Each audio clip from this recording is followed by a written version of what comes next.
वरेण्यं वरदं शुभं नारायणं नमस्कृत्य सर्वकर्माणि कारयेत्।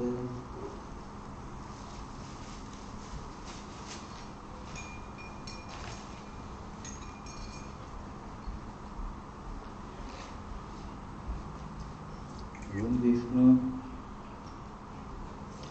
ओम विष्णु, ओम विष्णु।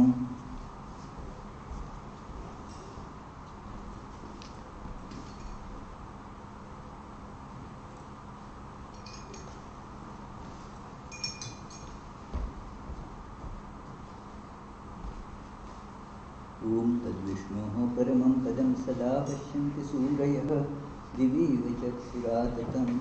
ओम अपवित्रः पवित्रो वा सर्वावस्थां गतोऽपि वा यस्मरेत् पुण्डरीकाक्षं स बाह्याभ्यन्तरः शुचिः।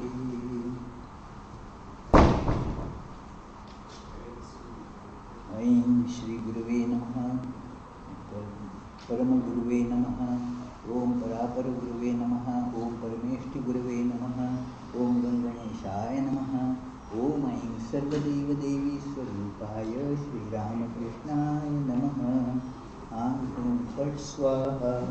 ओम शताभिषेक ओम फट् स्वाहा। ओम पुष्पे पुष्पे महापुष्पे सुपुष्पे पुष्पसंभवे पुष्पतयावकीर्णे च ओम फट् स्वाहा।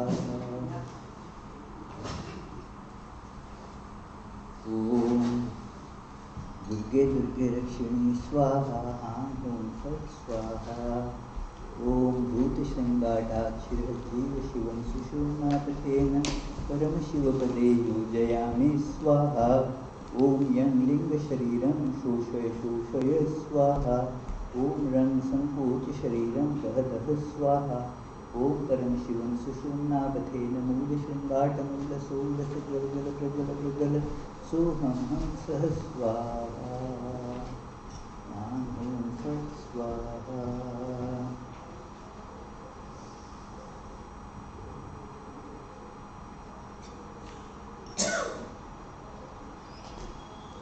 ओम एते गन्धपुष्पे श्रीगुरवे नमः। ओम गं एते गन्धपुष्पे गणेशादिपञ्चदेवताभ्यो नमः।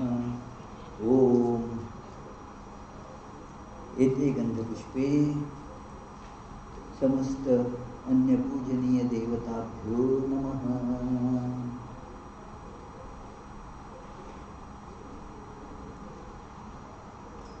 ओम ह्रीं पीठदेवताभ्यो नमः। ओम ह्रीं पीठशक्तिभ्यो नमः।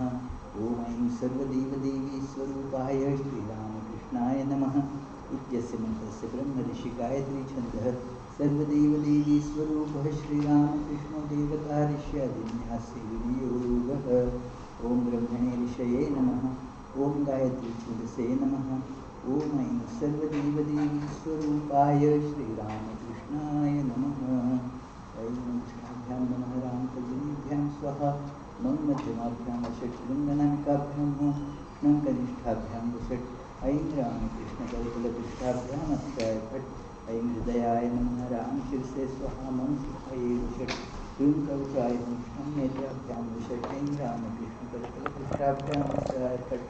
ओम ऐं सर्वदेवदेवी स्वरूपाय श्रीरामकृष्णाय नमः। ओम हृदयकमलमध्ये राजितं निर्विकल्पं सदसदखिलभेदातीतमेकस्वरूपं प्रकृतिविकृतिशून्यं नित्यानन्दमूर्तिं विमलपरमहंसं रामकृष्णं भजामः। निरुपममतिसूक्ष्मं निष्प्रपञ्चं निरीहं गगनसदृशमीशं सर्वभूतादिवासं त्रिगुणरहितसच्चित् ब्रह्मरूपं वरेण्यं विमलपरमहंसं रामकृष्णं भजामः। वितरितुमवतीर्णं ज्ञानभक्तिप्रशान्ति प्रणयकलितचित्तं जीवदुःखासहिष्णुं धृतसहजसमाधिं चिन्मयं कोमलाङ्गं विमलपरमहंसं रामकृष्णं भजामः।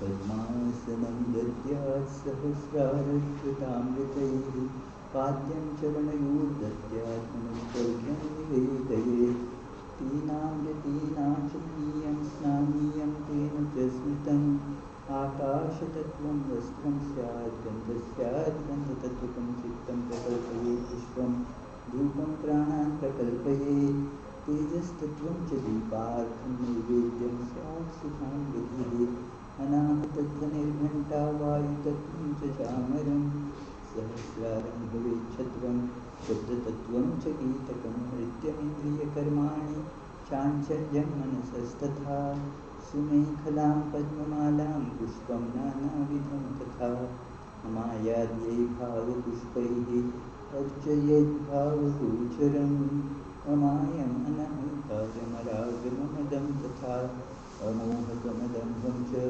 अद्वेषाक्षोभकौ तथा अमात्सर्यम् अलोभं च दशपुष्पं विदुर्बुधा अहिंसा परमं पुष्पं पुष्पमिन्द्रियनिग्रहः दयापुष्पं क्षमापुष्पं ज्ञानपुष्पं च पञ्चमम् इति पञ्चदशैर्भावपुष्पैः सम्पूजयेत् शिवम्।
ओमैङ्गेशगन्धः सर्वदेवदेवीस्वरूपाय श्रीरामकृष्णाय नमः। ओमैङ्गिदं सचन्दनपुष्पं सर्वदेवदेवीस्वरूपाय श्रीरामकृष्णाय नमः। ॐ ऐङ्गेशधूपः सर्वदेवदेवीस्वरूपाय श्रीरामकृष्णाय नमः।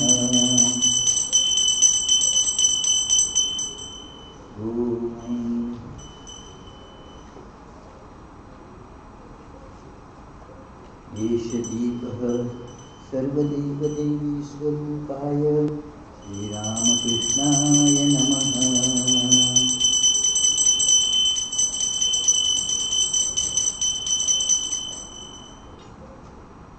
ओमैङ्गिदं सोपकरणनैवेद्यं सर्वदेवदेवीस्वरूपाय श्रीरामकृष्णाय नमः।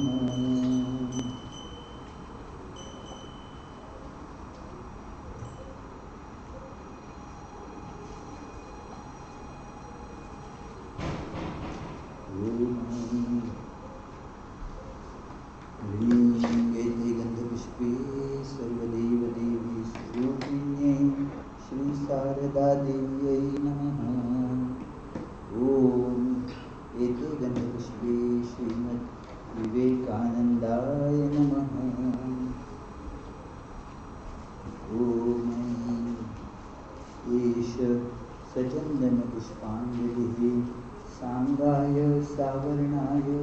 सशक्तिकाय सपार्षदाय सर्वदेवदेवी स्वरूपाय श्रीरामकृष्णाय नमः. So let us now sing the Arati. While the Arati is being done, all of us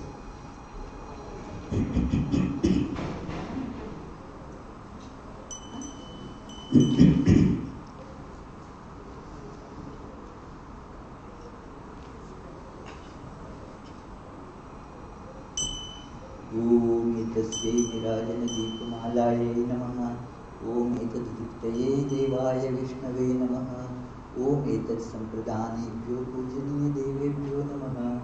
Om aim esha nirajana deepamala sarvadeva devi swarupaya Shri Ramakrishnaya nivedayami. Khandana bhava bandhana jaravandana vandito man niranjana narupadhara niranjana narupadhara nirguna gunamaya mojana bhadushana jagabhushana kedhana paya jnananjana vimadanayana jnananjana vimadanayana vikshane mohajaya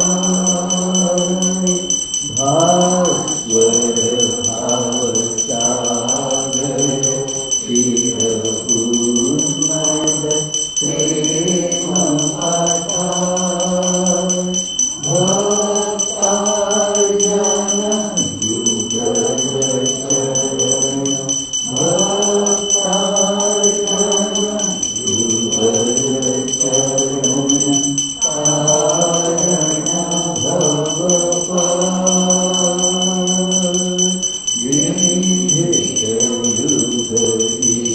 Ishvara Jagaishvara Yoga Sahaya Nirodhana Samahitamana Nirodhana Samahitamana Niyatitavakripai Vanjana Dukha Vanjana Karunadhana Karmakatu Pranarpana Jagatakarana Pranarpana Jagatakarana Chintana Kaliyo Vanjana Kamakanchana Atini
Shripad भगवत्पदवारि यथार्थ प्रेमार्पण समदर्शन प्रेमार्पण समदर्शन जगजन दुख जाय। नमो नमो प्रभुवाक्यमनामृत नमो नमो प्रभुवाक्यमनामृत मनोवचनैकाधार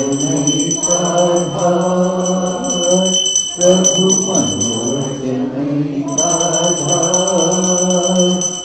ज्योतिर्ज्योति उजलरि दिगंबर ज्योतिर्ज्योति उजलरि दिगंबर तुम्ही समभंजनहार प्रभु तुम्ही समभंजनहार। नमो नमो प्रभुवाक्यमनामृत नमो नमो प्रभुवाक्यमनामृत मनोवचनैकाधार प्रभु मनोवचनैकाधार ज्योतिर्ज्योति उजलरि दिगंबर ज्योतिर्ज्योति उजलरि दिगंबर तुम्ही समभंजनहार प्रभु तुम्ही समभंजनहार। धिर धिर अंग अंग भंग बाजे अंग संग मृदंग अंग भंग बाजे अंग संग मृदंग वैश्य छंद भगत वृंद आरती तुम्हार वैश्य छंद भगत वृंद आरती तुम्हार जय जय आरती तुम्हार हर हर आरती तुम्हार शिव शिव आरती तुम्हार।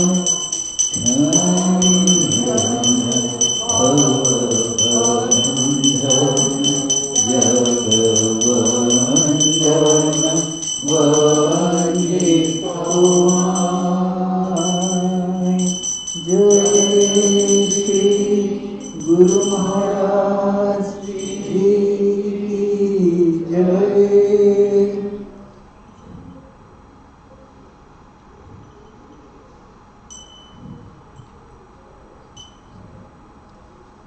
सर्वमंगल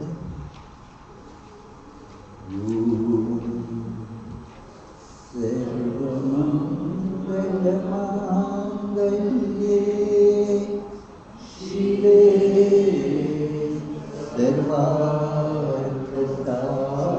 सर्वार्थसाधिके शरण्ये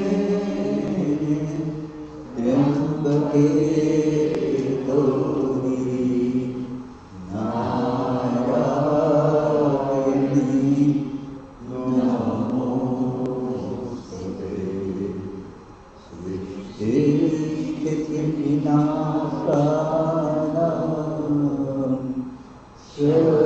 शक्तिभूते सनातनी गुणाश्रये गुणमये नारायणी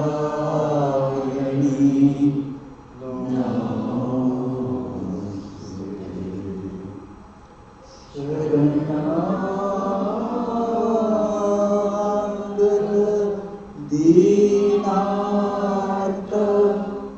परित्राण परायणे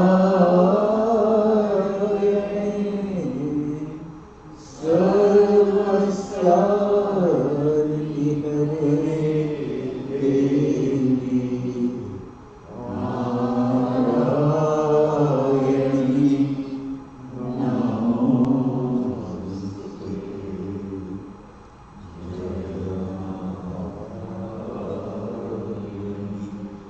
नमोस्तुते। जय नारायणी नमो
So, is the connection okay? Is it audible to everybody? See, sometimes the volume there is not good enough.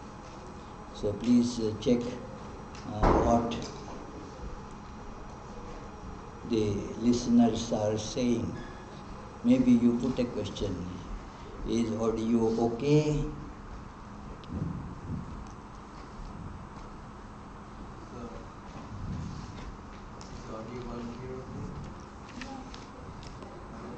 Huh? No, it is, I am asking there. This audio is okay even without. I turned it up a little bit, so. Okay.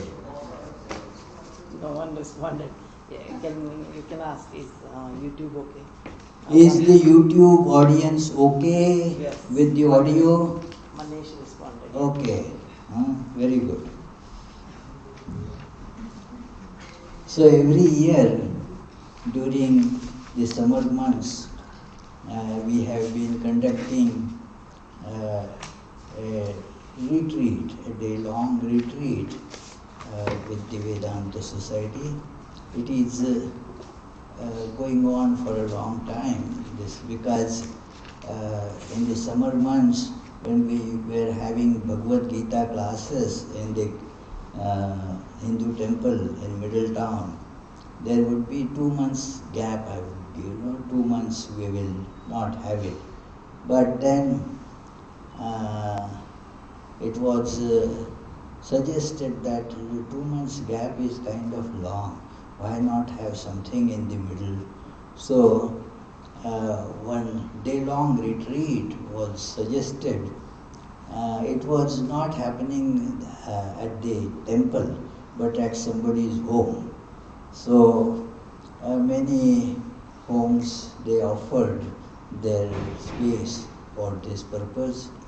And since we got the use of this space, and even before this in the canton, we had these summer retreats there and here.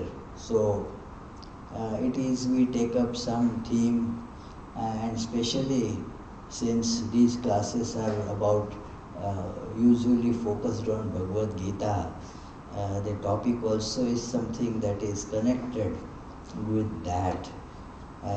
This time we did similar thing. The topic came as a suggestion from our Lakshmanji that he gave it the name Jnana Chakra. For easy understanding, I translated into virtuous cycle. But we will think about it after our prayers. So let us begin with our prayers to Lord Krishna and then to Bhagavad-Gita.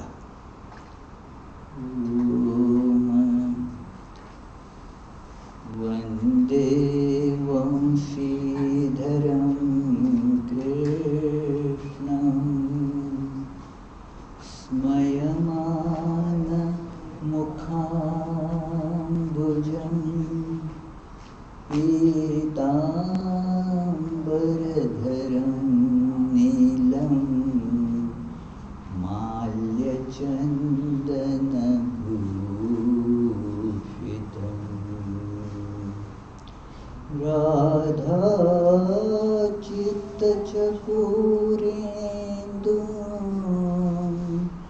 सौन्दर्य सुमहोदधीं परात् परतरं देवं Brahmanand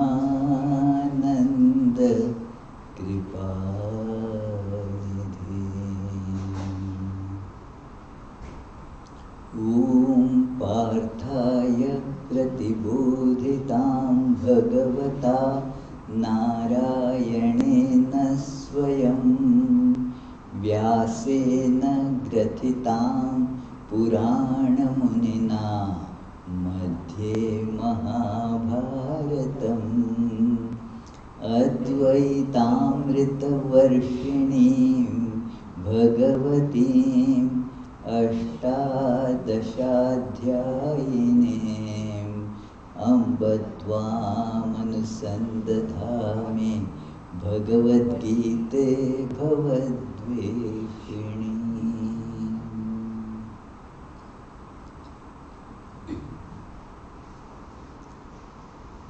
So this is the description here of Bhagavad-Gita, that she is like our mother. So that is the prayer says, Amba Tvam Anusandadhami. Amba means mother. You are our mother. Mother shows in a very considerate way, in a loving, compassionate manner, the right path to the children. So Bhagavad-Gita is mother exactly in that sense, but very different from our earthly mothers. Earthly mothers tend to keep the children, okay, the education would be given, some care from childhood would be provided, but there is no effort from the mother, earthly mother, to make the child realize the ultimate goal in life. That is not the job of the earthly mother. In fact, usually it is the opposite. Earthly mother child tries hard to keep the child with her and also bound in the world. It is, if the child tries to escape, the mothers usually become very sad about it. So it is, but this mother is different. This mother has the compassion and consideration like our regular physical mothers, but it works to make you free, bring you to real immortality. And that is Advaitamrita, that the nectar of non-duality is sprinkled by this mother on the children. And that non-duality brings us to immortality. As duality, what happens? We are separate pieces. And then their shape changes, it is all subject to change. And so the death is inevitable.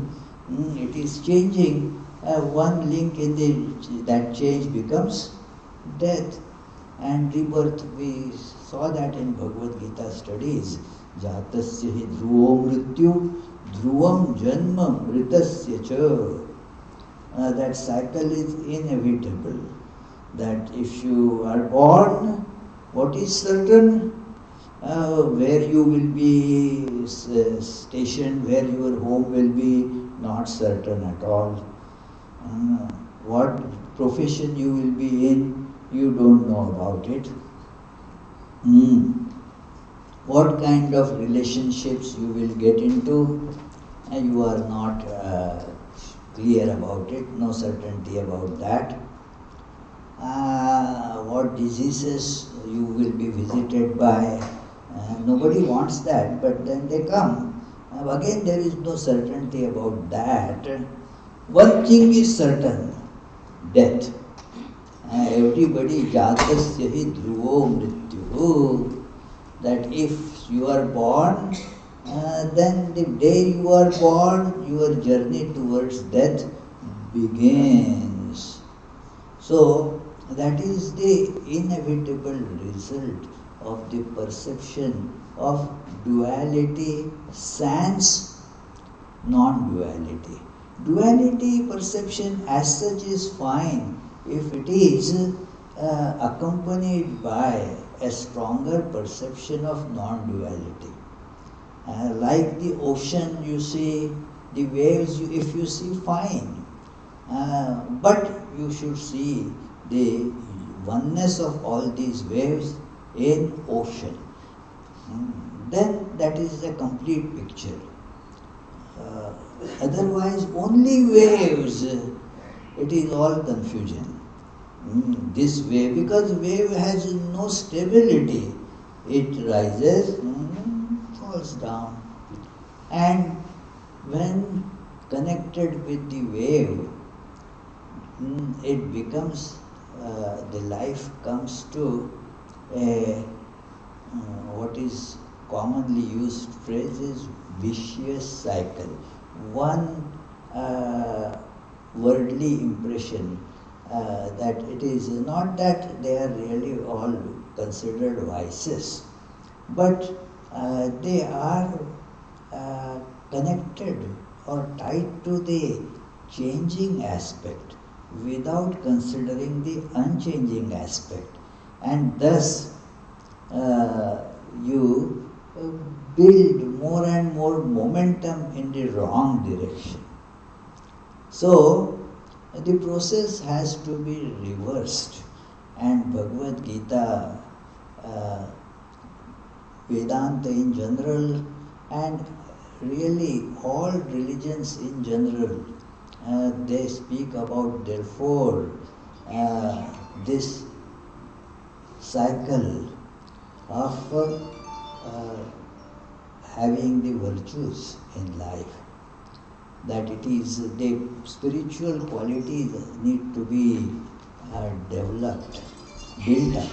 So, and then they have their own momentum, just as there is the momentum generated by the worldly tendencies. It becomes difficult to get rid of them because they have now acquired momentum.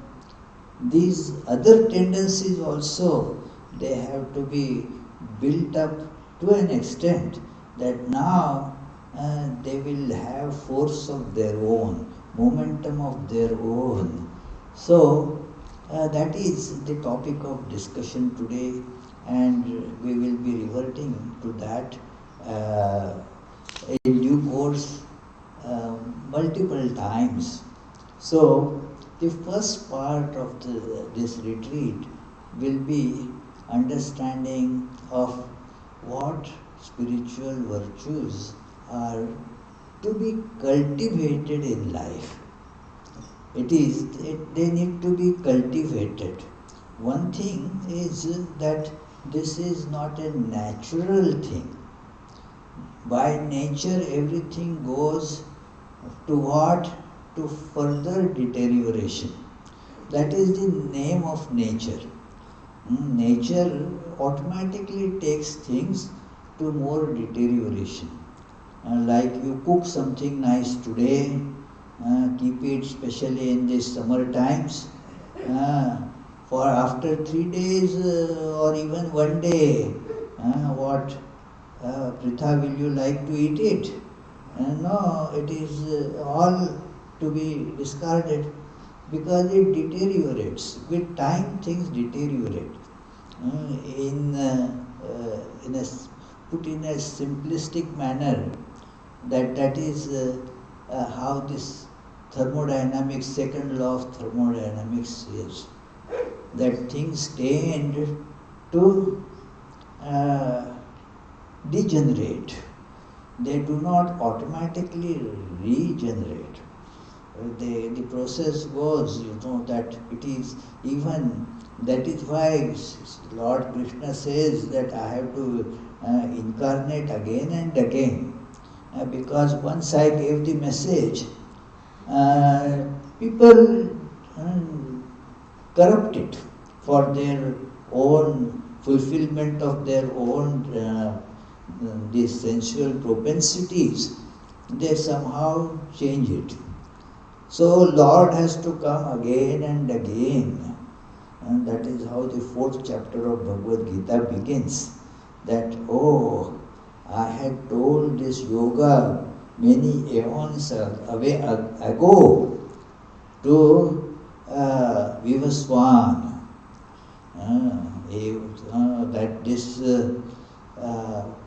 Then this yoga was transmitted by them from time to time, but then evam parampara praptam, in the course of this the people swerve from the ideal, and they want to lead human beings, compared to the animals, other animals.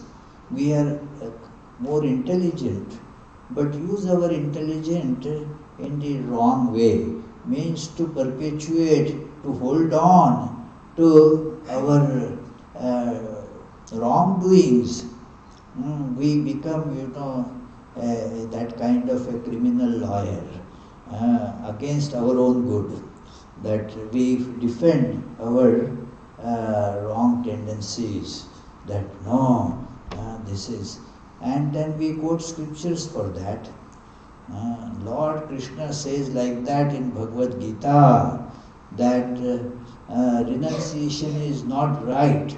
You should fight in this world.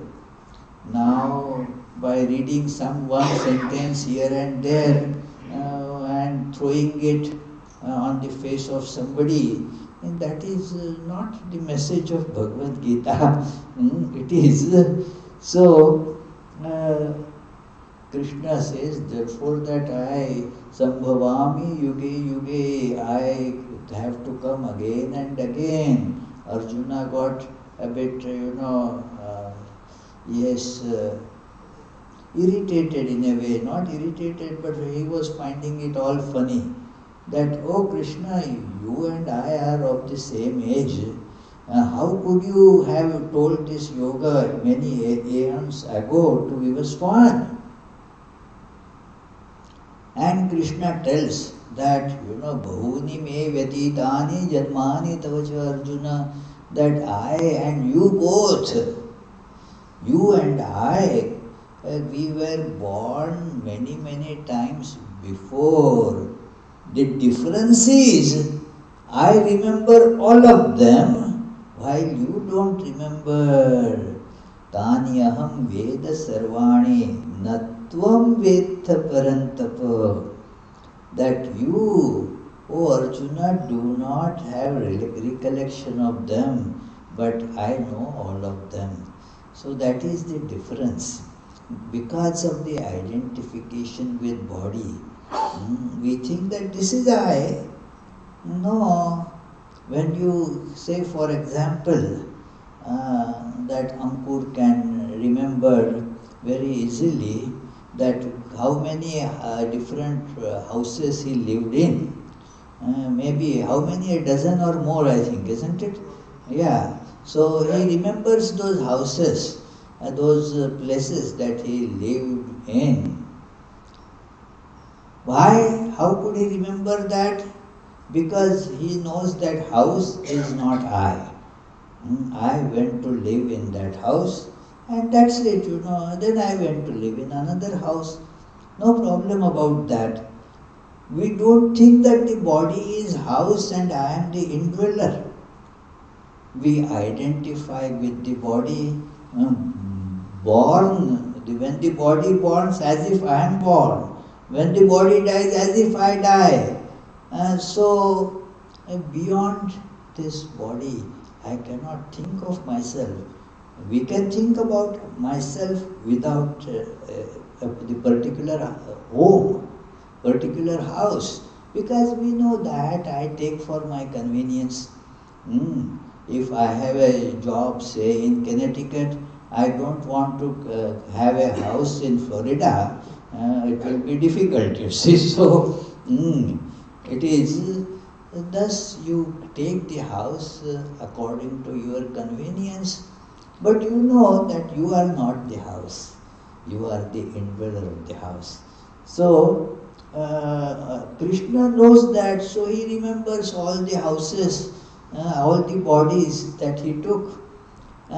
We through ignorance, what happens? Identify with the body, and thus do not think that, well, I was in many other houses before, many other bodies before. I take up the body when the body is not of much use. I discard it, take another body. Why worry about it? It is, got it, Teresa? Yeah. So she is now saying goodbye to her earlier house and coming to another house in Providence. So it is, that is quite natural. I am the same person, I change the house, that's all. So this is the awareness of the knowledge. When you know who am I, then that becomes your awareness, that I go from this body to that body. It is. So Sri Krishna is very clear about this message, and he wants to impart this knowledge to us so that we understand that oneness of existence, non-dual perception, and that brings the desired happiness in life. Otherwise there is, friends, no happiness. Only tensions, only frustrations, only that kind of blockades in our path. But when you just step out of this physical existence, you get closer. As step by step you get closer to the truth, the non-dual existence. So this has also the tendency to grow. Just as if you plant, say, poison ivy, you don't need to plant it, it automatically comes. If you don't weed it out, if you don't take it out, it comes. Especially in this region, there is no dearth of it. So, but other plants also you have to cultivate them. They naturally won't come. Therefore, you buy the seedlings for that, or the from nursery you get the proper seeds also, and then you have to plant and cultivate them and keep the weeds away. The same procedure is done with our spiritual life. The right seeds are to be sown.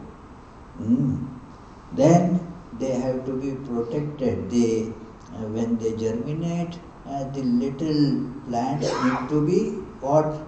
Sadhya? Yes, protected. Otherwise, the rabbits, many tell that the rabbits come and eat. What is to be done? Well, you have to provide some protection. It is, otherwise the rabbits, they also want their food.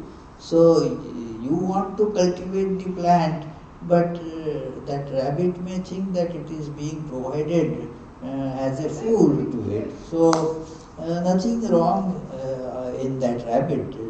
We need not get angry with the rabbit for that. But we have to therefore protect this plant. So our spiritual plant also is, the seed is to be sown, the weeds are to be kept out. That is the general procedure of what the subtitle for this talk is, Yoga Chakra. The yoga cycle, the virtuous cycle is actually the cycle of yoga.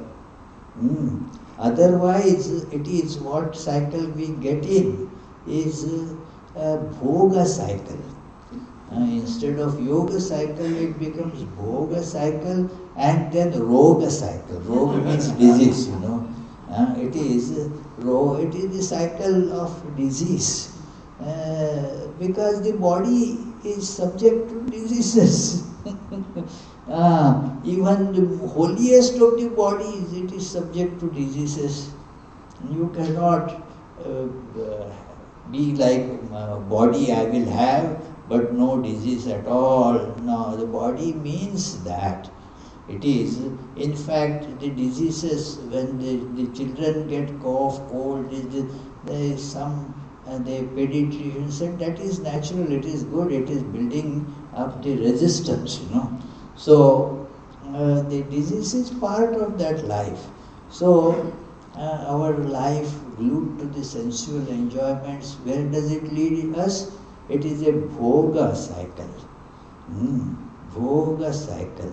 And then it becomes further degenerate into roga cycle. It becomes a disease. It is a terribly imprisoning thing that happens. Now, how to free that desire arises? Because the original that potential for freedom is in us. Our true nature never dies. It is there that God is in us. Just as this is true. One of a wonderful Swami who used to teach us that it is, yes, I am stuck in this Roga life, the life of physical identification. I am stuck in that. But I want to get liberated from that too. That desire is also in us. That desire needs to be made stronger and stronger. It needs to be made more and more dynamic in life, powerful in life. Otherwise it remains just dormant and doesn't get, okay, yes, we should do something spiritual. I also like to be spiritual. So many people tell me, it is that yes, actually spiritual life is true. We eventually we learn this, but we don't get that learning in time to reverse the cycle.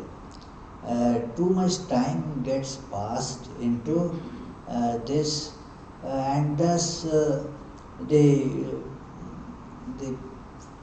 body is going towards death. Its power is diminishing. So this life gets spent. When we know it, it has already become quite late. One very beautiful Sanskrit text, Vairagya Shatakam, 100 verses on dispassion by Bhartrihari. It says that, look, that later on at the when I become old, then I will do all the spiritual practice. It is like Sandipte Bhavane Kupa Khananam Pratyudyamah Kidrishah. Is it a wise thing that this fellow was living in a house, and then there was always a danger of fire, that house catching fire. So he had been thinking, but not very strongly, that there is no water enough water to put out that fire if the house catches the fire. So, but he was postponing. that when to, oh well, maybe the fire will not be there for some time, so let me get busy with other things. Now one day the house caught fire. Then he started digging the well. Now what is the use of that? It is after the house is on fire that now you cannot save the house by digging the well then. So therefore do it now. The first two lines of this verse is that while you have still the energy in your body, while still there is the life to live, still time is on your side, focus now on getting this done. It is that should be the focus of life, that I want to now concentrate on this.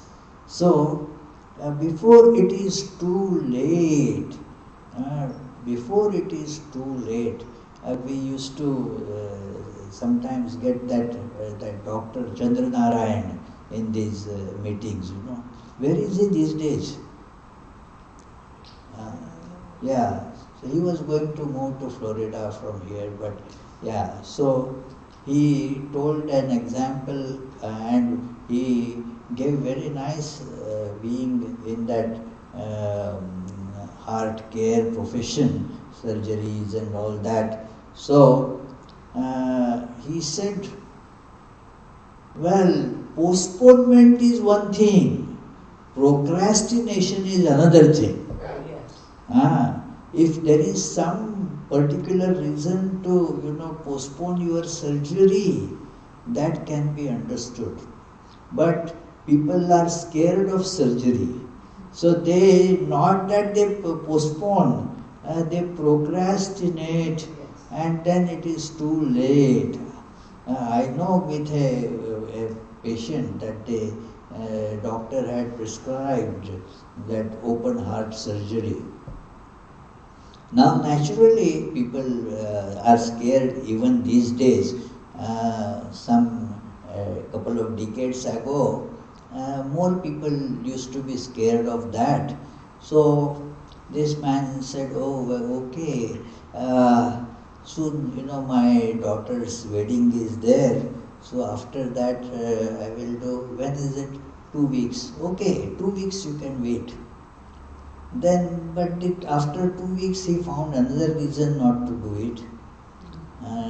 The doctor said, please, don't postpone it anymore, do it. This fellow found another reason that, lot of guests are coming at home. And then he went to the doctor, there is this pain. Doctors told, now you don't need surgery. Because it is not going to be of any use. The things have become so bad now. So procrastination results in that. So very important not to procrastinate now. That is, there is that nice book of Eckhart Tolle, Power of Now, a popular book, very nice book. That it is now has all the power. It is, you can work now. Who has seen future or past? Past you cannot change. Future is not there right now. So now this moment is important. Do it. What, Teresa? Now. So that is the first point in this yoga cycle, virtuous cycle. This term is not used in English language. I have coined it for this purpose. That it is vicious cycle we know, because we usually fall in that. It becomes a vicious cycle. That okay, you had a glass of beer, and then another one and another one, and now to how to get out of it. Then you go to psychologists like Teresa. What to do? So it is how to get out of it. So because vicious cycle we get into very easily. And that is why, after all, the language is for us to use. It is a matter of our experience that the languages come. Whatever is familiar to us, there is a word for that. Is there a word for some animal which has 3 tails and 5 mouths? There is, because there is no word for that animal, because such an animal is not seen by us. It is some object that we see. There is a name for that. Vicious cycle, that word is there because that it is we are familiar with that. Virtuous cycle, we are not so familiar with it, and so that word doesn't come to English language. I told you that incident that in Shillong, one lady was scolding me left and right because she didn't like some of the decisions that I took about certain programs.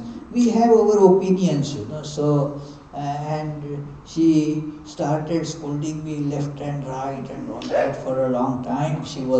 Then I told, very brilliantly, sometimes I talk to her. This night again I will be talking to her on phone. So it is, then I told her, it is, we have words for those things which exist. Those things which don't exist, we don't have the word for it. There is a word gentleman. Is there a word gentlewoman?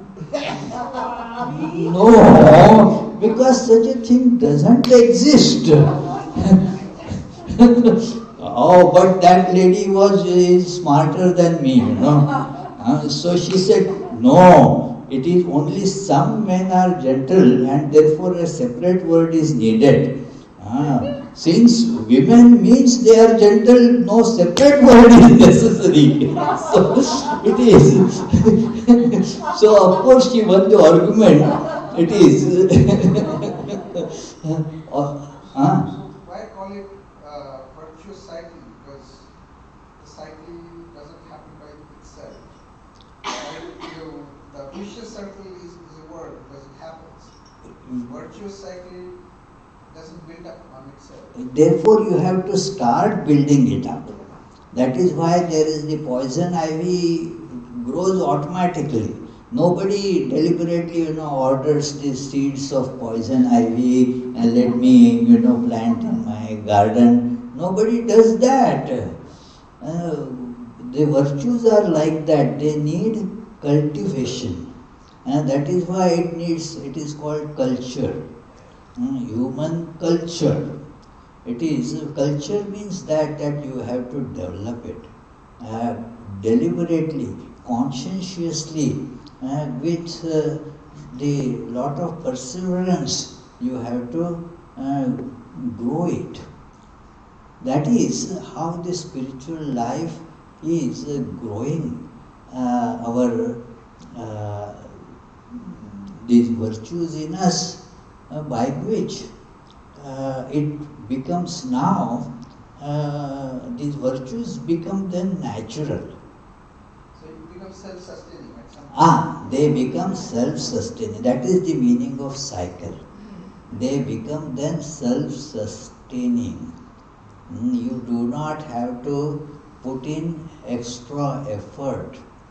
There is a very nice discussion with Mahapurush Maharaj, Swami Yatishvarananda, that somebody, a novice, was asking him that, all these, wrong thoughts keep on coming to mind.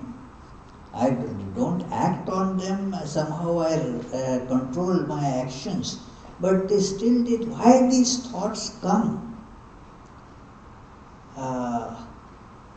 And he told him that look, continue this practice. Then after some time you will ask me another question, that how could such thoughts come? That would be the question then.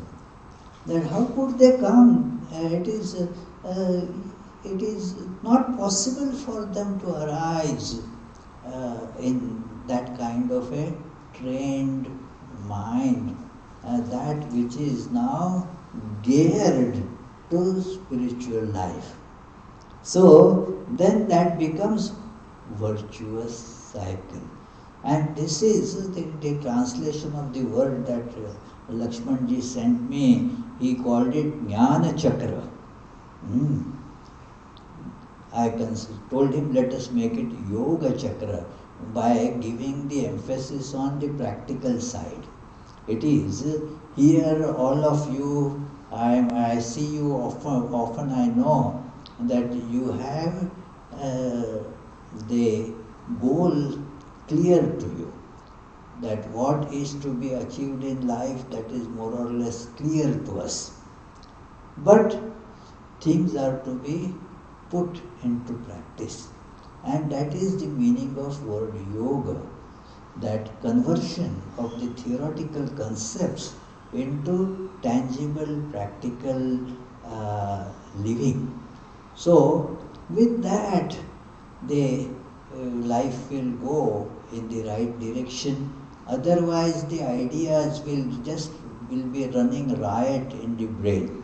That is how many think that they will have spiritual life. They should have. Someday procrastination happens because it is just lot of theories. So what that kind of spiritual life is, keep on discussing. That's it. They form clubs and then discuss only without putting anything in practice. So they don't reach the goal, if you just keep on, you have to go to some place, drive there, and there is a program that you want to attend there, that is tomorrow. Now you have to drive, say, 600 miles. So you have to start quickly. You spend the whole day in discussing which route to take, which car to take, and so forth. How many drivers are we going to need? Who will sit where, on which seat? And thus there is now you cannot go at all. So that happens just only argumentation. Doing nothing, just heating up the brain, argue, never end. That questions never end, doubts never end. That is why Bhagavad-Gita in that same 4th chapter says, Samshayatma vinashyati, that the person who just keeps on doubting, that becomes the nature of that person, to keep on doubting. Doubts coming up, very good. Doubts to resolve them is very good. There are doubts in our understanding, we work on them and resolve them. But this person doubting nature means what? Samshayatma. Always for the sake of bringing up doubts, keeps on bringing the doubts. Always wants to be in doubt. That's it. So, wants to live a life of doubting. So, such person will not move on the spiritual path, because the doubt will come always. What will happen if I do like this? What will happen if I don't do like this? Now keep on, cogitating, no moving at all. So this is to be avoided. The yoga cycle, the cycle of practicalizing what we theoretically know, understand and are convinced about, but the proper conviction comes, the real conviction comes as you start putting those great thoughts into practice. So, the first idea, and I would suggest people all to read this wonderful guide in this matter. I know many of you read this book. Personally, apart from the works that Sri Ramakrishna's teachings, his life, Thakur, Swamiji, their teachings, this book is very useful. It has proved so useful for me in conducting myself practically on this path, meditation and spiritual life. When I entered the Ramakrishna order, some senior Swamis, my mentors, they suggested, this book was not there then. This book is a compilation, but there were other books of same Swami that they all were put together in a way to get this book done. So this book was not then, but many of his other books were there. His published articles in Vedanta Kesari were there.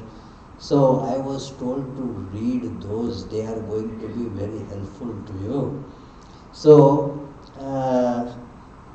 I therefore suggest to people, please guide your life with this wonderful book. We will be reading some small part of it now, but this whole book is a great guide that how you build your life in the meditative way. Who's the writer? Swami Yatishvarananda. Swami Yatishvarananda. He was vice president of Ramakrishna Mission. He had started a center in Germany, and then that during the war, Second World War, he came to America, started center in Philadelphia, and then he was called back to India to become the head of the Bangalore Center and the vice president of the Ramakrishna Order. So, and then he refused to become the president. He was requested after Swami Vishuddhananda passed away. So he was told, okay, you become the president now, you are the... See, that is normally the practice. The senior vice president is asked to become. So, but he said, no, the power that Sri Ramakrishna had given me, and that he is now taking away, now I don't want to become the president of the order. So anyway, so his life was disciple of Swami Brahmananda. Yeah. So his reminiscences of Brahmanandaji are very illuminating. So many letters also are there written by Brahmanandaji to him. His name is not given in most of them. It is given in short, Su, dear Su, or S, because his name was Suresh, a pre-monastic name. So it is, whatever it is, that those who lived with him, there was a Swami in San Francisco, Swami Prabhuddhanandaji.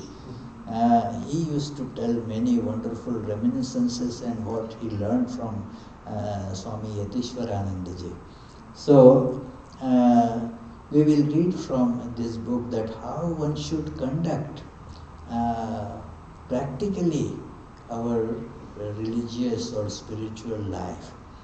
Without that practicality, we will not be able to.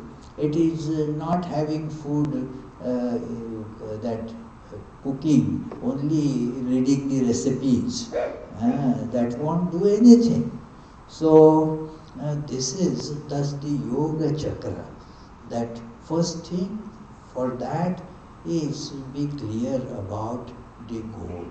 In Vedanta, it is told that this goal is liberation, and thus by the what is called a corollary, it is as good as total bliss and removal of all misery. So the sheets that you have been given, did you give them the sheets? No, we have to distribute them. Pass on. This is the what Lakshmanji has made, and then actually in their discussion, he has another group where they discuss these things, and this is what it is in Hindi that he had originally got it to me. I said, okay, Hindi won't do work here in our group, so make an English translation. I suggested some additional things that it is. And this one, please take home with you. If I take this home. Yes, please take it home. Yeah. Yes. And there are also Khandan, Bandhan and those two. In case those pamphlets help you, then please take those also home. I have made copies that some of you need only do the prayer, so take those, okay? But they are on the table. And I'll also put this on the table in case you miss it. So you can read here the first line, life's goal. In Vedanta, it is, you know that very most famous Upanishadic dictum, Tat Tvam Asi, you are that. That is the goal. That is what Sri Ramakrishna says again and again. God realization is the goal of human life. It needs to be repeated. You cannot just say, I heard it, did you really hear it? Did you really hear it? Hearing means what? The meaning must flash in you. That this is the goal of life. To be convinced of that. When we are convinced of that, that is the goal of life, then our actions must move in that direction, isn't it? It is in Belur Math, the headquarters, lot of Swamis, about 300-400 Swamis, they live there. So they all take, there is a time for meals, for time for breakfast, time for meals. So a bell, there is a big bell there. If you go, you'll see hanging a big bell. So that bell is hammered, tang, tang, tang, tang, tang. For a couple of minutes they are just banging on it. It is, and people are, all Swamis, they are strolling around here and there or in their room doing some other work or maybe just busy with something. After the bell is heard, all the actions, one Swami pointed out, look, all of us are walking. See, immediately the direction changes towards the dining hall. So that is the meaning that they now understood that is the goal of life. So the steps are now changed. Wherever they are, they will just quickly finish what they are doing and move their steps to the dining hall. So when we know Vinay that God realization is the goal of life, what will happen to our life, the priority, the other things, well, now goal is to reach God. The steps will be now changed in that direction. That is where the meaning of this sentence, meaning of hearing it. Meaning of hearing this is that our life will change in that direction. So we hear it and then it goes as in our language we say that it gets into one ear and comes out from the other ear without bothering the brain at all. Nothing sticks there. My teachers used to tell that in my primary school and all, that I have been telling this thing, what happened? You didn't, what my words were just going from one ear and then coming out like there's just a pipe. It is without anything going into the brain. So let it go and have an impact on our brain. That is the goal of life. Got it? Any problem about this? Yeah, why does God make me doubt? Why God? That is the doubt that you have. The why? It is there is that purpose, that God make you get doubt to get over the doubts. Otherwise, how will you be able to get over the doubts? So therefore, God made you doubt. Doubt to get over the doubt. Work to get over the work. That is how again Mahapurush Maharaj Swami Shivananda used to tell that work to transcend work. That is actually the meaning of working. There is, you want to do something and so you go to do that work.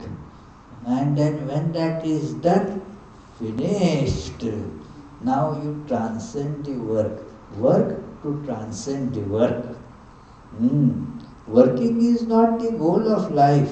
Working is not like that. Working means you finish some job at hand and then you are free. So work to transcend work. Doubt to go beyond doubt. Got it, Charlie? Doubt to Go beyond doubt. So this is how we should hear this.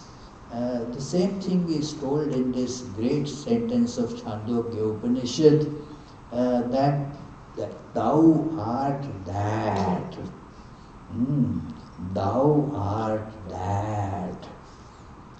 Swami Vivekananda's language, each soul is potentially divine. I am divine. Swami Vivekananda is telling it to all, each soul. Means what? Means Adi Maharaj will be saying, I am divine. Vrishali sitting behind there, I am divine. Abhijit Champanerkar sitting there, I am divine. Got it? Got it, Sandhya? Say, I am divine. Repeat it with conviction. What Vivek? Repeat it with conviction. I am divine. I am divine. That is the meaning of this great sentence. There is that story where this sentence comes in Chandogya Upanishad. That very interesting story. I am going to just making it very short. That the boy went to learn from the teacher, as the custom used to be in the olden days.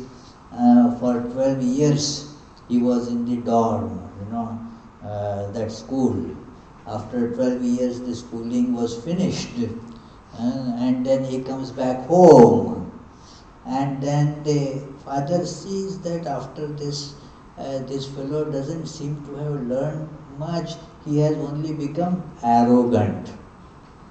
That arrogance comes, of this kind of learning. Now I know everything. So father asked him, do you know this? And then, because this student was quite introspective, he realized that no, he has not learned much. So he asked father that, you please teach me. And then this teaching begins there, that what I was telling you is this, that you are that principle where from everything springs up, which is in everything, which is actually the source of this whole existence. You are that. You are all pervading. And naturally the student said, I don't get it. Yeah, everybody would say like that. The Tuli will say, well, why I am here, how can I be all that is? I don't get it. Impossible, how can I be God? I am some little being. And then he tells him, look how it is. Look at the essence that you are. This, and then there you will see the oneness. That oneness, every wave. See the source of that wave. What is it? It is the same one infinite ocean. What you really are? That ocean. Give up this imbecile attachment to the non-existent wave. And then you are that. The student says, sorry, it is okay, but I still don't get it. Then the teacher says, in this case his father says that, okay, you know that tree there, a big huge tree, there are some fruits of it, dried fruits, they are lying down there. Go and get it. Learning through work, and go do that work, go and get it. And he goes, his name was Shvetaketu. So it is, Shvetaketu goes and gets that fruit. Okay dear, break it now. All this is meaningful, that it is not that the teacher is not going to break. You break it. The emphasis is that you have to do it. Break it. What do you see in that? The Shvetaketu says, yes, I have opened, and then there are all these small little balls inside. Okay, take one of them. Break that also. What do you see inside? The student that he broke, and then what do you see inside? Very tiny particles. Some of them are not even visible to the eye.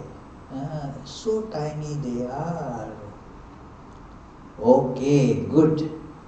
Now, do you see that this gigantic tree that you are seeing came from this little tiny thing that you are not even able to catch by your eye?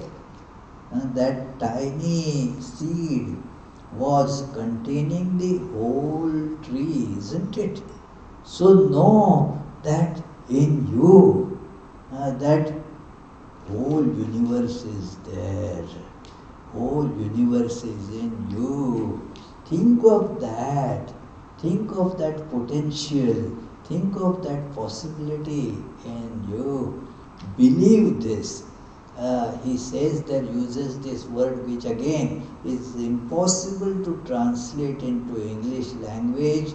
Even the great Vivekananda said, I can't translate it into English. Vivekananda, what kind of English? He was compared to Webster, by Hiram Maxim. At that time he didn't say that. He wrote a biography afterwards. His autobiography. Hiram Maxim was a scientist, an inventor. He is known for his invention of machine gun. So that Hiram Maxim, in his autobiography, he had visited the Parliament of Religions, and then there he saw Vivekananda. And he says, well, he was speaking English like Webster. That Vivekananda says that this word shraddha has no parallel word in English. So he used that word shraddha. So this teacher says this to his son, that shraddhasva somya. Oh dear, now have faith in this. Believe this. Means hold on to this. In spite, what is this? Shraddha? In this sheet you will see that there is one point that needs to be developed, that is shraddha. So, please bring that hot water. You need some water. That hot, there is that hot water. There is that India. There is water. Okay, yeah, that will do, yeah. Provided there is still there, because I was drinking that while driving.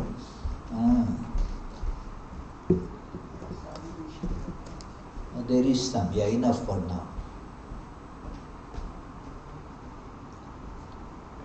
So he says, Shraddhasva Somya. Oh dear Shvetaketu, my dear child, because he was his son. Oh dear son, now take it on faith. Yes, please. So you see there is no word for shraddha in English? There is no appropriate word. So we... Devotion. What about devotion? No, devotion is not exactly shraddha. Yes. Respect. No, faith is again does not connote. We will see why it does not give that meaning. Shraddha has... What about respect? No, all these things, as he said devotion, you said respect, she said faith, all these things have to be properly put together, make a nice cocktail of these, then that may become like shraddha, it is, because it is not just believing.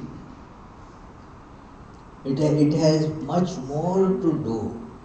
We will see what it means. So he says, Shraddhasva Somya, have Shraddha. And while certainly the son is now getting some conviction, he again puts the question that please explain me more. I still am feeling kind of confused. And confusion is better than being convinced of something that is wrong. So first thing is unsettle that wrong conviction. Then you will come to the state of confusion. At least you feel that, oh, probably I was not getting it right. Confusion is bad, but better than the wrong idea. Many of us, get into some wrong idea, and once they get into it, it becomes now my idea, and I hold on to it because it is mine. So it is like my child, Brain children are, one gets addicted to brain children more than the physical children. So, even if it is wrong, it is mine, you don't want to. So, confusion at least makes you see that, oh, I could be mistaken. It is wrong. But what is the truth then?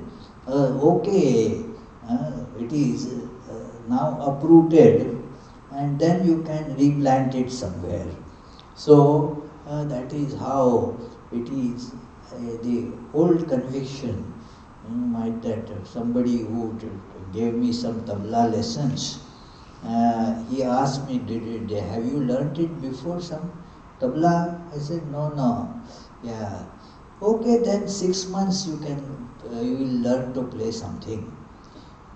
Because had you already learned something, I would have told 2 years. Because unlearning will be a process, in that. Unlearning wrong. So, that will be an arduous process. So, it is confusion is a state to the clear understanding. So, it is, this son says, please explain me more. I am still feeling, I am getting towards, to some extent, what you are saying.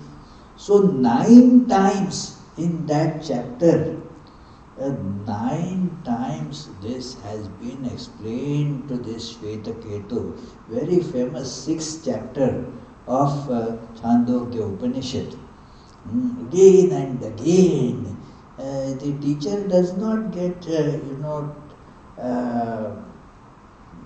frustrated, knows that, well, it takes time for removal of the wrong idea and bringing the proper light of truth.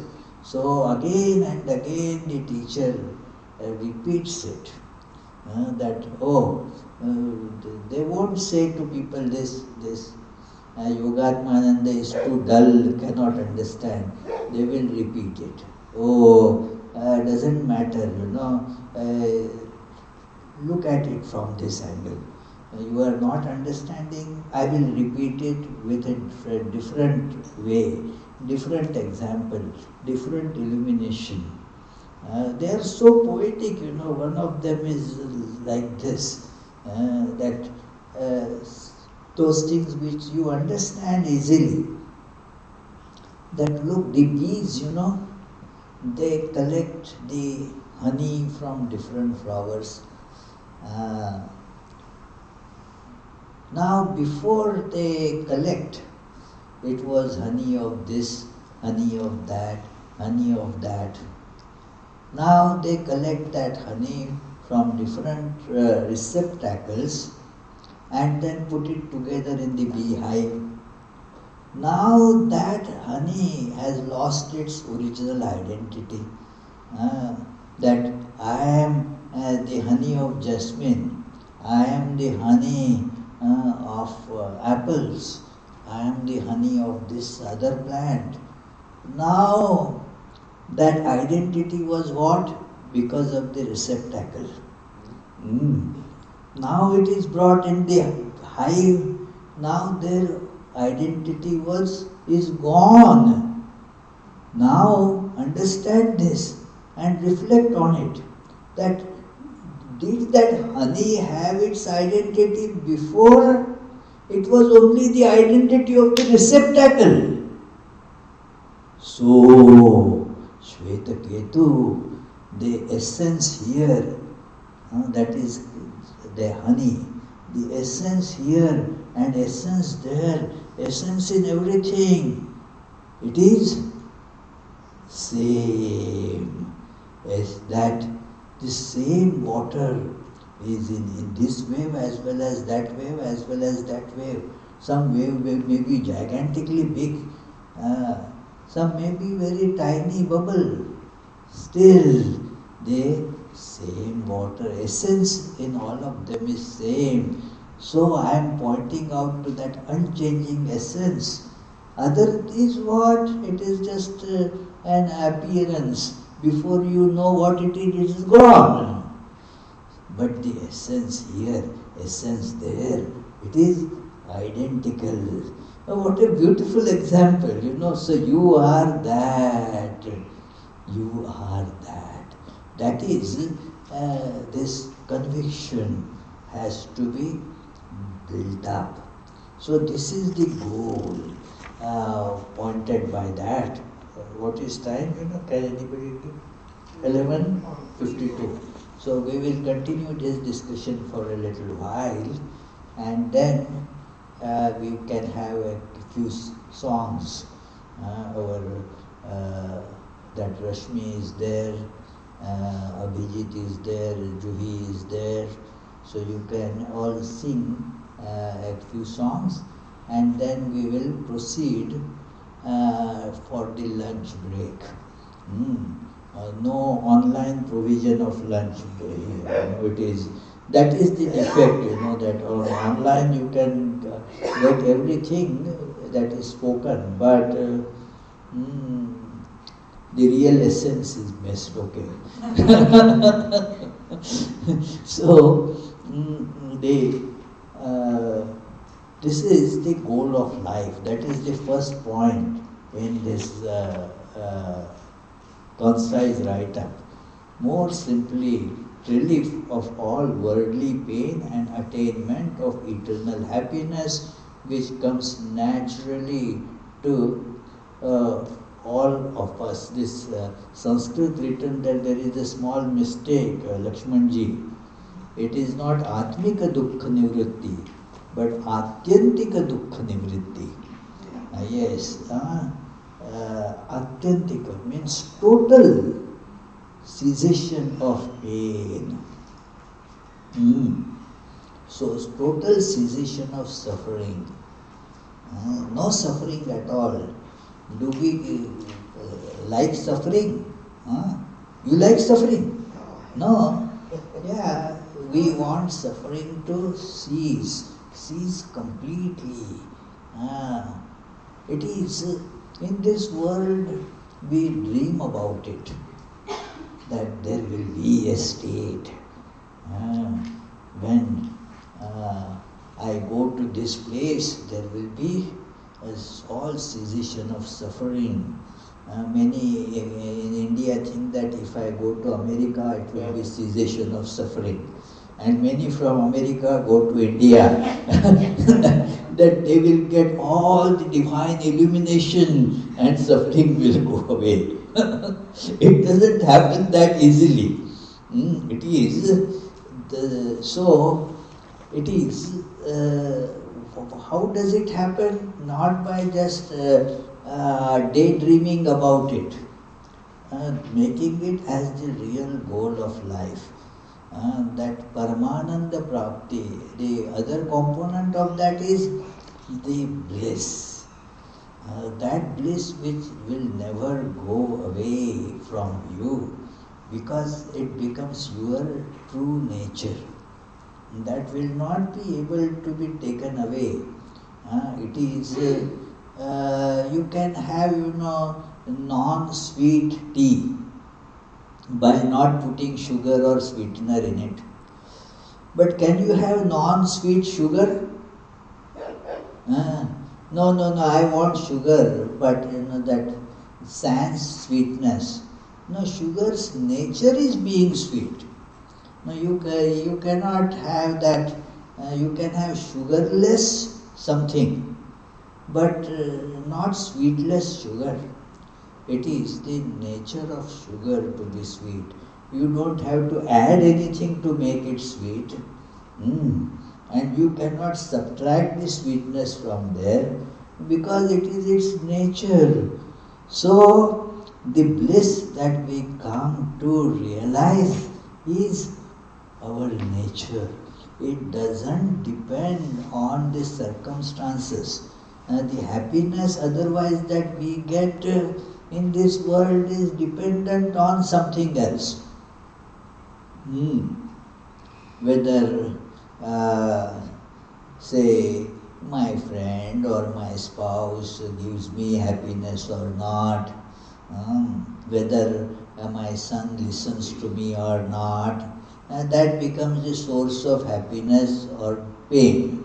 So it doesn't depend on you, it is now how the other fellow is going to behave, It is, some people have their happiness in this, that my team, means not, you are not member of that team, only you are rooting for it. If my team, that little boy, he gave it up now, that idea, but used to be a big fan of that, what is that club, Abhijit? Packers, yeah. So that, and if the Packers would win, he would be very happy. If the Packers lose, and he would go somewhere in the corner and sit, it's very sad. If I used to call him to tease him when Packers lose. I don't want to talk about it. He would not come there. Now, does that if that is the source of happiness, does it depend on this little boy? Depend how they play, That is how. So, if my source of happiness is in captivity of somebody else, naturally I won't get it. It is your happiness is realized here, that you are just like sugar by nature is sweet. I am happy by my true nature being happiness. Paramananda avapti. And that have that shraddha in this, have that devotionally charged faith in it, a dynamic faith, devotionally charged dynamic faith, that is shraddha. We will come to that discussion. So this is the, and what are the means to achieve the life goal? The goal may be, very nice. Are there the means to achieve that? Can I achieve it? Yes, there are means, very practicable, tangible means. But means, there is an important connotation to the word means. We have to adopt ourselves to those means. We have to apply those means. Only getting some instruments, that doesn't make that means. We should use that. We have that habit, that getting something from the shop, not that it necessarily becomes means. Oh, Swami referred to that book, Meditation and Spiritual Life. Let me buy that book. Now you buy that book. You think now you got the means. No, that is not the means. You have to what? Worship it every day with flower and sandal paste. That is what that Indians are expert about it, They would have a book, a holy book. Now holy means what? They would keep it in a shrine, nice decorated, and then every day worship it with water, sandal paste, flower. Never open and read it, you see. So, is that the means then? What Tuli? It is not the means. You have to apply those. It is get the substance, get the instructions from it, and work on them in your life. That is what is meant here. That means to the goal of life. It has to become means. It is, you have to know how to use those. You buy a tool, but you don't know how to use it. Then it is useless. It is not a tool at all. It is a burden, there are many these tool maintenance. Our Abhijit and Adi, they know how to use it. Those tools. So it is for them. It is means. Give it to me. They will not be of much use, There are no means for me. I told you a story, that it is if you don't know how to use, they just become burden. A king gave lot of gift, gold and so forth to some these pandits, scriptural scholars. He was very pleased with their erudition. So take these, and then they started going to their home. King gave them a shield and a sword. What it is? Know that the path is infested with robbers. So to defend yourself, to protect the gift, I am giving you this sword and the shield. And next day those scholars came back to the king, all robbed. The king said, what happened? No, those robbers were there. But did I not? Why did you not fight with them? What can we do? In our one hand there was sword and another hand there was shield. Both hands were tied. Now how can we fight? With one hand we were holding the shield and another hand holding the sword. How to fight? So there are no means for them because they don't know how to use. So it is like that. They become means only if we apply them, if we know how to use them. Otherwise it is a big burden. At least they had the hands free before that. Now they had both hands. They said to the king, how can we fight? Both hands were thus occupied. So no fight. It should not be the case. So let those things become means in life. It is that means are gaining knowledge, destruction of ignorance. That is the primary means.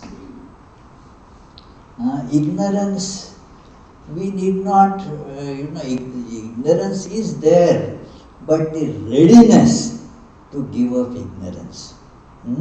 There should be that mental preparedness, readiness. We should not love our ignorance, get attached to it, hug the ignorance. No. What, Sandhya? The ignorance is to be yes, given up. And this is to be told because we are in the habit of holding on to ignorance. So let us use it. That means ignorance is to be discarded, knowledge is to be held on to. So this is to be understood. This is the means, the initial first means. Like you have a screwdriver, it is a means, but you should know whether the screw is to be put in or to be taken out. The screw that is to be taken out, if you start it screwdriver in the reverse direction, that will get further tightened, you see. So that screw is to be, that which is to be taken out, there is a way to use the screwdriver there. That which is to be tightened or put in, that you have to move the screwdriver in the reverse way for that. So that is what needs to be done. So this is the first step there. So we will stop here with this, that the means. The third part of that is that it is given the definition of what is knowledge. That what is ignorance and what is knowledge. So we shall discuss that after we have a musical interlude. There will be 2 musical interludes in this retreat. So maybe about 10 minutes each. So Rishali, would you like to do singing? Come on. You can begin, No? Okay. Next session. There is a question. There is a question. Okay. From Shubha. On the back of development of detachment, one may have comfort feeling that one can fall back to worldly life as it's still accessible. How to understand if someone really have developed non-attachment? Oh, very good question, It is, yes, this lady asked very nice questions. It is that there is the idea that I will be able to fall back, and thus the detachment is not really functional in life. You still are holding on to. Swami Vivekananda tells that you have to cut the ropes. Cut the ropes, then it becomes detached. It is therefore courage to do that is an important quality to be developed. Okay, I won't go back to that vegetating life. There will be temptation about it, but no, I will not go back to that kind of life of trying to change the society. Our Charlie has that, that addiction.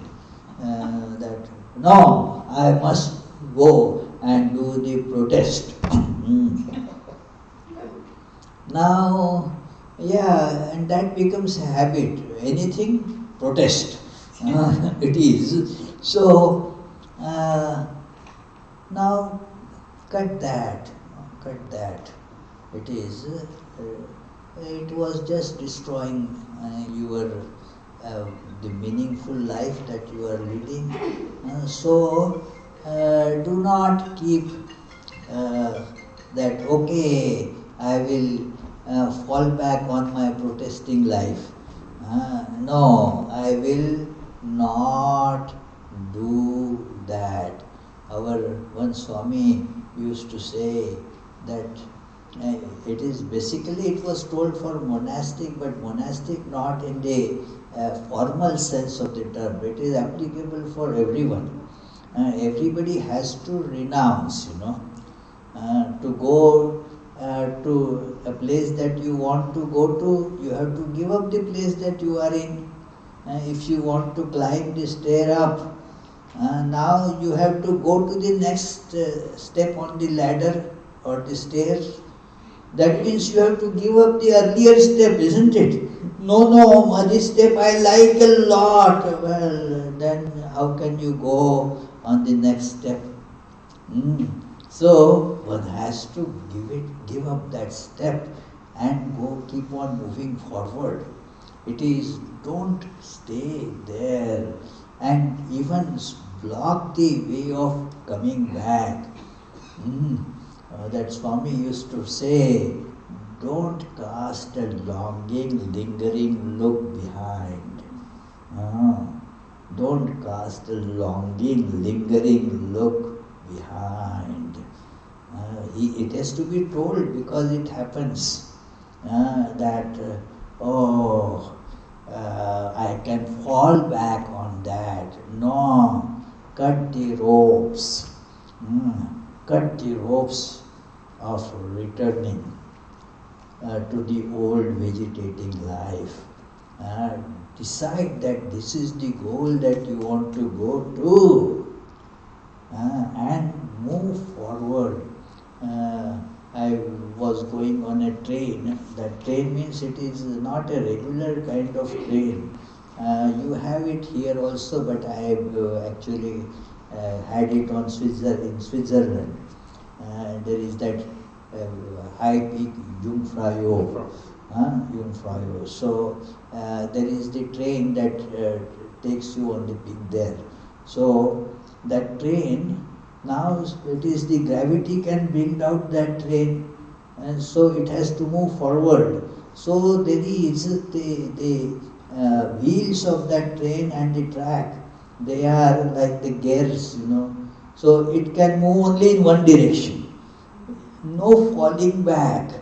So our movement should be like that, Shubha, that go up and don't think that I can fall back on it. There is that very famous incident that this army, it is in the life of Chhatrapati Shivaji, that one of his generals was sent to conquer a fort, very difficult to conquer. It is near Pune. It is called Sinhagad. Our Ramakrishna Math is on that Sinhagad road. So it is Vittalwadi road that continues on to Sinhagad. So Sinhagad road. So it is, no? Is it not? Yeah. Okay, yeah. So, because they are from Pune, so they can tell you. So it is. So, he went to conquer that fort with a difficult climb. So they went there and the battle ensued in the middle of the night. And this general with lot of valor was fighting, but the enemies, they knew if we can target this fellow, then the war will be won by us, the battle will be won by us. So they managed to kill this general, and then naturally the army started running back to where the ropes, they climbed with the ropes. And then this brother of this slain general, he ran back quickly and cut the ropes. Now, he said, you have the option of dying by falling from the peak or fighting the enemy and winning the war or dying in that process. And then they fought with all their might, because there is no way to fall back, no way to run back, and won the war, won that battle. So that is, it is. That is, one legend says that is why that fort gets called Sinhagad, because that when that Shivaji got the news that the battle was won, the fort was in our captivity now, but the general is lost, that he said, we got the fort but lost this lion, the Sinha. So this lion is lost, but we got the fort. So that is not important for our discussion, but we must make sure that we are advancing and not falling back. Otherwise, it is our one Swami used to tell that you meditate for half an hour and think you are progressing. Meditate for half an hour, maybe you are going forward a little bit.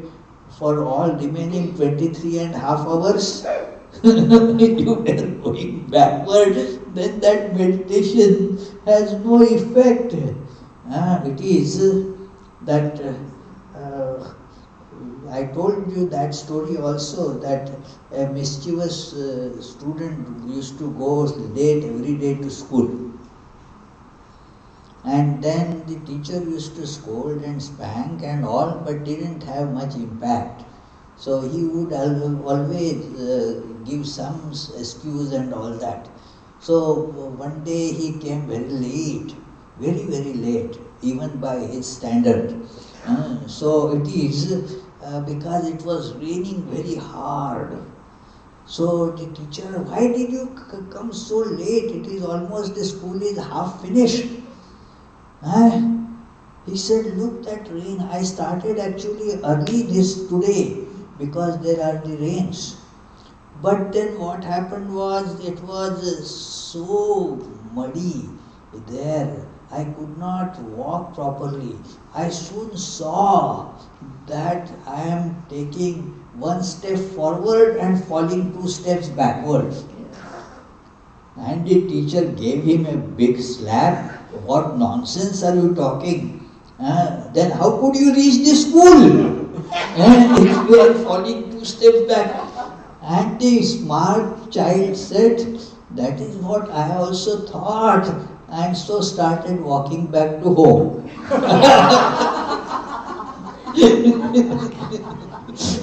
So, it is like that. No going back, friends. It is, one has to make sure that the ropes cut. It is Swami Vivekananda gives the example of that Buddha in Jnana Yoga. He gives the example of Buddha. He was told by his friend when he had given up home and hearth, then a friend, a temptation in the form of a friend. It is said there the Buddhist lord Mara. Mara came to him in the form of a very close friend and started telling, have you found, I understand that you gave up everything to find the way that leads to truth, cessation from suffering. Have you found that? He said, no, I have not found, but I am working on that. See, now he said, look, isn't it wiser to have one in hand rather than two in bush? It is, you have the kingdom here, you have a nice wife and newly born child, all this is there for you, and then you are giving up what is with you for something that you do not have any idea whether you will get or not. Don't you think? Just take a wise decision, a well-informed decision. Temptation, as Shubha was saying, falling back. That temptation is very powerful. Falling back. And this man of tremendous conviction, a man with tremendous faculty of logic, put to proper use, he says, I am not very clear about whether I will find it or not, but I am sure that I don't want this. There is at least hope in that direction. There is nothing here. Nothing here. Lot of zeros. Lot of zeros. What does it, even if you have 50 of them, it all adds up only to zero. So, nothing on this side. There is some hope on the other side. He was, as I mentioned, very logically very clear that he was not saying that maybe I will find, maybe I will not. But one thing I am clear about, that this world of just forms, a deception, I am convinced that there is nothing here on this side. So Swami Vivekananda in Jnana Yoga, he quotes this great incident in Buddha's life and says, this is the start of true religious or spiritual search. So that kind of conviction, not going back. So we must tell ourselves again and again that there is nothing here. We have seen this. What can you have it here? You can make a zero small zero or big zero. The value remains the same. My teacher used to write a big zero on my answer paper. Just to make me feel that, you have got a big zero. My drawing teacher used to put, my other student who used to sit by my side, we were both terrible at this drawing. So he would see his and then would put zero. Then seeing me, mine used to be worse than his. Now what to do? So he would put 2 zeros. So it is zero, it doesn't change much, you cannot reduce it further. So this is this world. Paint it zero, give a nice paint to it, still it is zero. It doesn't, this world, it has nothing more to offer. And if we convince ourselves with this simple truth, then we will not fall back. Thank you. So, we shall discuss all these things later. So, Rashmi, you can do the singing first. Can I sing a Nirvana Shaka? Huh? Nirvana Shaka? Can I sing? Okay, yeah, sure.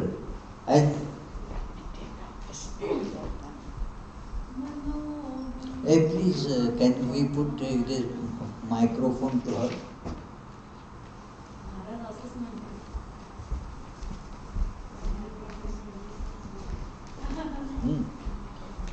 Put it right. This is also a technique,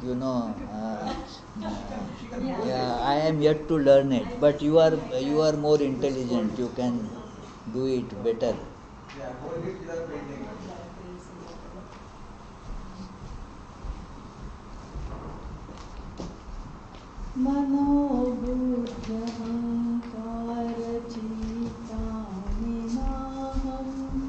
न च श्रोत्रजिह्वे न च प्राणनेत्रे न च व्योमभूमि न तेजो न वायु चिदानन्दरूपः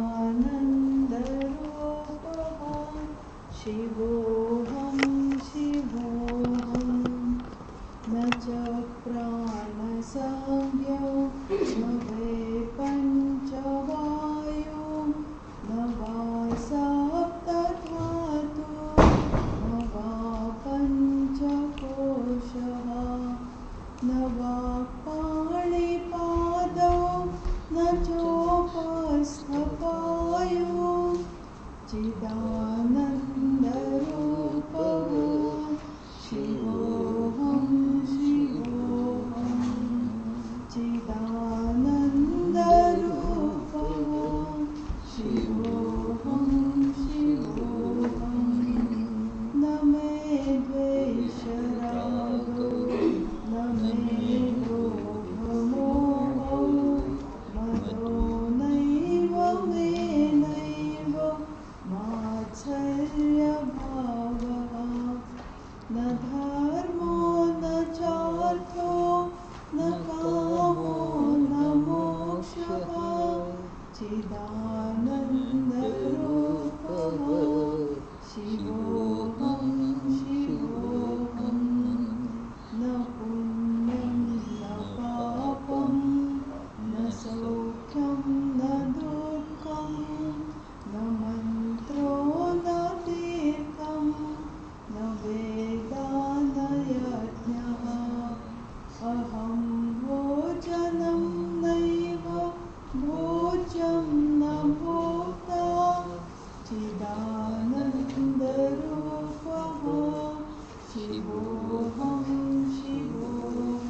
Shivoham, Shivoham.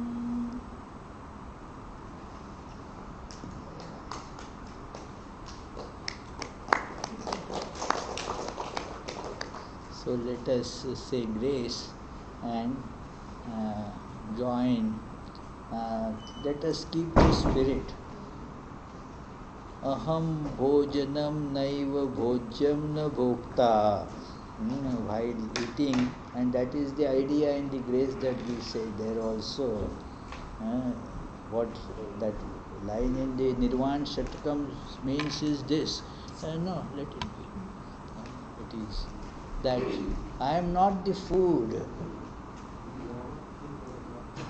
I am not something that is worthy of eating. I am not the eater either. I am that which pervades all this, the existence, consciousness, bliss itself. So let us chant our grace mantra. Om Brahmarpanam Brahmahavir Brahmagna Brahmanahutam Brahmaivate Gantavyam Brahma Karma Samadhina Hari Om Tat Sat. O Lord, we accept your offering. Bless us, Make us pure and all loving. Make we not accuse, demand or complain, but love, respect and cooperate with all. Make we not find faults with others, but try to find our own faults. Make we not treat others as strangers, but learn to make all our own. Make we feel the whole world to be our own. Peace, peace, peace be unto God.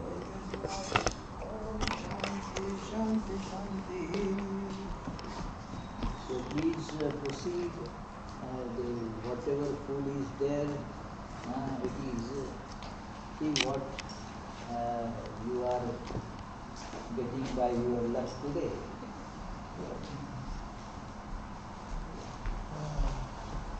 Lot of rice and sabji, so please eat a lot. Yeah, not eat. No. Yeah, you are just you go to class, right?